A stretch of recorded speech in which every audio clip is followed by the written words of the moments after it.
Hi hello నమస్తే welcome back to our channel. నేను మీ ఎంసీ ప్రజెంట్ మనతోని senior journalist Bharadwaj garu sir ఉన్నారు. సార్తో ఇవాళ వచ్చిన సినిమాల గురించి మనం మాట్లాడదాం. సార్ నమస్కారం. సార్ నమస్తే సార్. ఫస్ట్ అయితే మనం మట్కా గురించి వరుణ్ తేజ్ సినిమా గురించి అయితే మాట్లాడదాం. సార్ మీకు ఎలా అనిపించింది సార్ సినిమా ఇవాళ? అంటే మట్కా సినిమా మీద చాలా అంచనాలు అయితే ఉన్నాయి. అంచనాలు అంటే ఆ సినిమాకి సంబంధించి డైరెక్టర్ గారు ఇచ్చినటువంటి ఇంటర్వ్యూస్లోను అలాగే టీజరు ట్రైలరు వీటితో కొంత హైప్ అయితే క్రియేట్ చేయగలిగారు.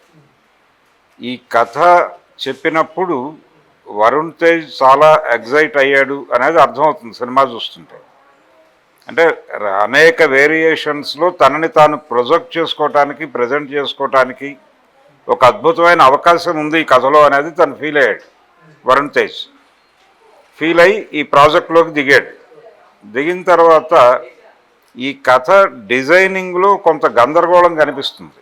అంటే మట్కా అనేటువంటి దాన్ని ఎస్టాబ్లిష్ చేయటం అనే దాని మీద శ్రద్ధ పెట్టాలా అంటే ఒక ఫైనాన్షియల్ క్రైమ్, ఒక జూదం, ఈ జూద క్రీడ దేశ ఆర్థిక వ్యవస్థని ఎలా ఇబ్బంది పెడుతుంది అనేది చాలా ఇంట్రెస్టింగ్ పాయింట్. ఆ ఇంట్రెస్టింగ్ పాయింట్ మీద ఇంకొంచెం ఎక్కువ ఫోకస్ పెట్టి ఆ ఏరియాలో ఎక్కువ డీటెయిలింగ్ వర్క్ చేసి కథని అటువైపు నడిపుంటే బాగుండేది. నిజానికి ఆయన ఐడియా అదే, టైటిల్ పెట్టడం వెనకాల కథ కూడా అదే. కానీ అంత ఇంట్రెస్టింగ్గా నడిపేటువంటి ఎలిమెంట్ తన చేతిలో ఉంచుకుని ఆయన ఒక గ్యాంగ్స్టర్ స్టోరీ చెప్పే ప్రయత్నం చేశాడు. ఈ కథ చెబుతూ కూడా దాన్ని లైట్గా టచ్ చేసుకుంటూ వెళ్ళిపోవాలి. ఇది ప్రధానమైనటువంటి స్రవంతి. ఏది? ఒక జూదం, ఒక జూద క్రీడ దేశ ఆర్థిక వ్యవస్థని ఏ లెవెల్లో ఇబ్బంది పెడుతుంది అనేది ఒక కోణం. రెండోది క్రైమ్ వెనకాల, అంటే క్రైమ్ చేయటం, నేరం చేయక తప్పని పరిస్థితి, అనివార్యత కొందరి జీవితాల్లో ఉంటుంది ఇన్బిల్ట్ అనే దాన్ని ప్రాపర్గా ఎస్టాబ్లిష్ చేయాలి సినిమాలో. నేరాలు చేసే వాళ్ళల్లో రకరకాల కోణాలు ఉంటాయి. అంటే వైట్ కాలర్ క్రైమ్ చేసేవాళ్ళు ఒక స్థాయిలో ఉంటారు. ఒక సినిమాలో ముళ్ళపూడి వెంకటరమణ గారి డైలాగ్ ఉంటుంది. అంటే పెద్ద నేరాలు చేసేటప్పుడు పెద్ద కులాలకు ఉండే ధైర్యం చిన్న కులాలకు ఉండదు అంటాడు ఆయన. అది సామాజికంగా చాలా వాస్తవం. కొందరి జీవితాలు నేరం చేయకపోతే ఆ రోజుకి భోజనం కూడా దొరకని పరిస్థితి ఉంటుంది. ఆ అనివార్యతని కొంచెం ఎస్టాబ్లిష్ చేసి సామాజికంగా ఉన్నటువంటి, అంటే అదే టైంలో ఈ మట్కా అనేటువంటి క్రీడ ఒక బాధితుడు అతను డిజైన్ చేశాడు అనేది బాగానే ఉంది ఎస్టాబ్లిష్ చేయటం. కానీ దానిలో ఆ కథని నడపడంలో, డీటెయిలింగ్ వర్క్ చేయటంలో డైరెక్టర్ గారు కొంత కన్ఫ్యూజ్ అయ్యాడు. దాంతో ఏమవుతుందంటే ఒక రొటీన్ గ్యాంగ్స్టర్ సినిమా చూస్తున్నాం అనే అనుభూతి కలుగుతుంది. అంటే ఆ పోకడ అలా నడిచింది. అంటే ఓపెనింగ్ సీన్ చూసిన తర్వాత ప్రేక్షకుడికి అనేక సినిమాలు మధ్యలో మెదులుతాయి. అంటే బొంబాయి పోర్ట్లో అలా ఒంటరిగా నిలబడినటువంటి ఒక కుర్రవాడు, నాయకుడు సినిమా, ఇలా అనేక రెఫరెన్స్లు వచ్చేస్తాయి. ఛత్రపతి, ఇలా పాత గ్యాంగ్స్టర్ స్టోరీలు అనేకం చూసాం మనం.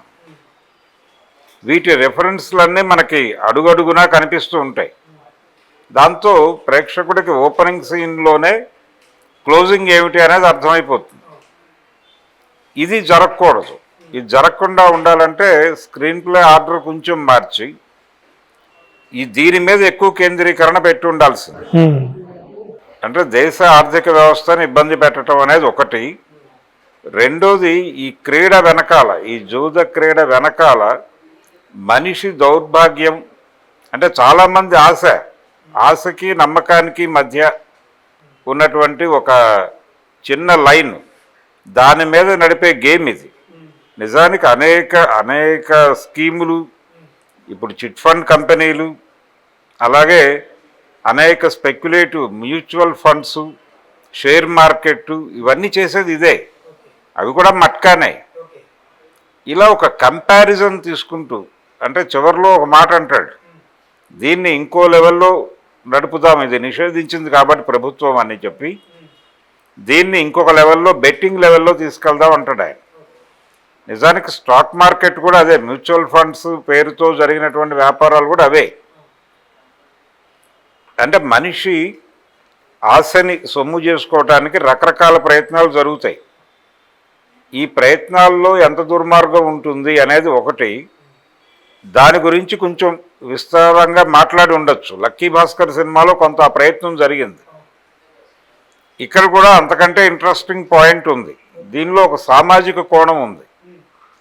అంటే ఎక్కడి నుంచో వచ్చినటువంటి ఒక కాంతిసీకుడైనటువంటి కుర్రాడు, ఏమీ ఉండదు అతను, అక్కడి నుంచి బలవంతంగా గెంటివేయబడి ఇక్కడికి వస్తాడు.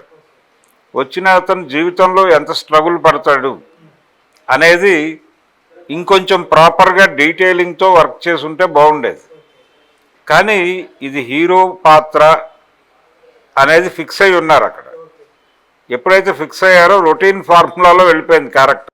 ఓకే, దాన్ని చాలా ఎమోషనల్గా లేపాలి, ఆ క్యారెక్టర్ని లేపటం అనే దాని మీద ఎక్కువ ఫోకస్ పెట్టి డీటెయిలింగ్ మీద వర్క్ చేయటం దగ్గర ఫెయిల్ అయింది. దాంతో చాలా సన్నివేశాలు పేలవంగా వెళ్ళిపోతాయి.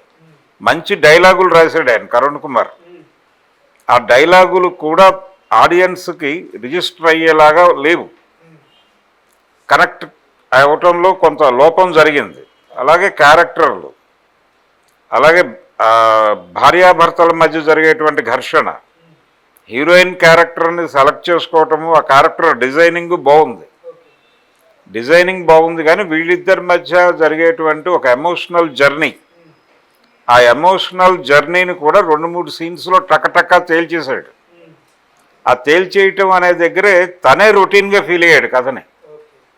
అంటే తను తీసుకున్నటువంటి ఎలిమెంట్స్ మంచి ఎలిమెంట్స్, ఒక అద్భుతమైనటువంటి కథ అయి ఉండేది ఇది డెఫినెట్గా. కాకపోతే ఈ సినిమా మొత్తం మీద వరుణ్ తేజ్ కష్టం కనిపిస్తుంది. భిన్నమైనటువంటి వేరియేషన్స్ చూపించడానికి అవకాశం ఉన్నటువంటి పాత్ర తనకు దొరికినప్పుడు ఒక నటుడు ఏ రేంజ్కి వెళ్తాడు అనేది ఈ సినిమా చూస్తే అర్థమవుతుంది. వరుణ్ తేజ్ అభిమానులకి ఇది విందు భోజనమే. తను అన్ని రకాల షేడ్స్ పలికించాడు ఈ సినిమాలో. చాలా బాగుంది. అంటే ఇప్పటివరకు తను చేసినటువంటి క్యారెక్టర్లు ఒక ఎత్తు, ఈ సినిమా నెక్స్ట్ లెవెల్లో నడిచింది అతని వరకు. అలాగే హీరోయిన్ క్యారెక్టర్ చేసినటువంటి మీనాక్షి చౌదరి కూడా రెగ్యులర్గా అమ్మాయి మంచి పెర్ఫార్మెన్సే ఇస్తోంది. తనకి వచ్చిన ప్రతి అవకాశాన్ని వినియోగించుకునే ప్రయత్నం చేస్తోంది. అయితే ఈ సినిమాలో కూడా అలాగే వెళ్ళిపోయింది క్యారెక్టర్. ఆ క్యారెక్టర్లో ఇంకొంచెం, అంటే వాళ్ళిద్దరి మధ్య రిలేషన్ని ప్రాపర్గా డ్రైవ్ చేసి ఉంటే ఇంకొంచెం హృదయంగా దాని మీద ఎక్కువ మనసు పెట్టలేదు డైరెక్టర్. ఎందుకంటే తను కూడా రొటీన్ ఫీల్ అయ్యాడు, అది ప్రాబ్లం. అలాగే తను ఎత్తుగడ బాగుంది, హీరోయిన్ క్యారెక్టర్ని అతను పరిచయం చేసిన పద్ధతి బాగుంది డైరెక్టర్. తీసుకున్న నేపథ్యం బాగుంది. ఆ నేపథ్యాన్ని ఇంకొంచెం బలంగా వినియోగించుకోవడంలో ఫెయిల్ అయ్యాడు ఆయన. అంటే రకరకాల ప్రెజర్స్ ఉన్నాయి అతనికి. పలాస సినిమా తర్వాత ఆయనకు ఒక ఇమేజ్ వచ్చింది. ఆ ఇమేజ్ నేపథ్యంలో ఆ తర్వాత వచ్చినటువంటి సినిమాలు ఇబ్బంది పెట్టినాయి. దాంతో ఈసారి తను చేస్తున్న సినిమా ఇది డెఫినెట్గా ఆడియన్స్ని, అంటే ఇప్పుడు ఒక కొత్త ప్రపంచంలోకి తీసుకెళ్ళుట అనేది ఒక ప్రోగ్రాం ఉంది ప్రతి డైరెక్టర్ మీద, అదొక భారంగా మారింది.